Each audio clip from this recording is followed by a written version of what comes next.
C of Galilee के अंदर विशाल चट्टान, इज़राइल के सी ऑफ गैलिली के अंदर हजारों छोटे छोटे पत्थरों से बनी एक विशाल आकृति है। चट्टान नुमा यह आकृति 32 फीट ऊंची और 230 फीट व्यास की है, जिसका वजन लगभग 60,000 टन बताया जाता है। हैरानी की बात तो यह है कि इनका निर्माण प्राकृतिक रूप से नहीं हुआ था, बल्कि इन्हें बनाया गया है। माना जाता है कि यह आकृति 4000 साल पुरानी हो सकती है, लेकिन यह सिद्ध करने के लिए कोई पुख्ता सबूत नहीं है। पानी के अंदर इन आकृतियों को क्यों बनाया गया था, इसका जवाब किसी के पास नहीं है। गोसेक सर्किल जर्मनी के एक छोटे से शहर गोसेक में यह अजीबोगरीब गोलाकार आकृति है। इसे सबसे पुराना झात सौर वेधशाला माना जाता है।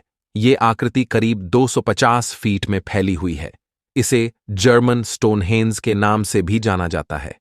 कार्बन डेटिंग से पता चला है कि इसे करीब 400 साल पहले बनाया गया होगा, लेकिन इसे किसने बनाया था, ये अब तक एक रहस्य ही है। पिछले कई सालों से इसको लेकर शोध चल रहे हैं। मेक्सिको का टियाटिहुआकन शहर मेक्सिको में एक रहस्यमय शहर है, जिसे टियाटिहुआकन के नाम से जाना जाता है। इसकी खोज 14वीं सदी में एज़टेक्स के द्वारा की गई थी। इसे प्लेस ऑफ गॉड यानी भगवान की जगह कहा जाता है। इस जगह के बारे में कहीं भी कोई लिखित प्रमाण नहीं है कि इसे किसने बनाया, कब बनाया, क्यों बनाया और यहां कौन लोग रहते थे। ये अब तक एक रहस्य ही बना हुआ है। अजरक ओएसिस व्हील ये रहस्यमय आकृतियां सीरिया से लेकर जॉर्डन और सऊदी अरब तक फैली हुई हैं।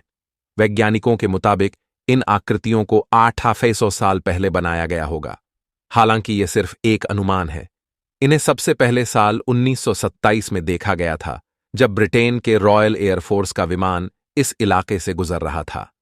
अब इन बड़ी बड़ी आकृतियों को क्यों बनाया गया था, यह अब तक एक रहस्य ही बना हुआ है।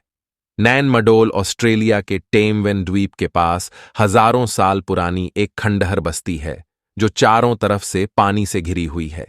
इस जगह को नैन मडोल के नाम से जाना जाता है। यहां बड़े बड़े पत्थरों को ऐसे सजाया गया है जैसे यहां कोई रहता हो। इन पत्थरों को यहां कौन लाया और कितने साल से ये यहां पर हैं, कोई नहीं जानता। रहस्यमय होने की वजह कई लोग इस जगह को भगवान का बनाया हुआ शहर भी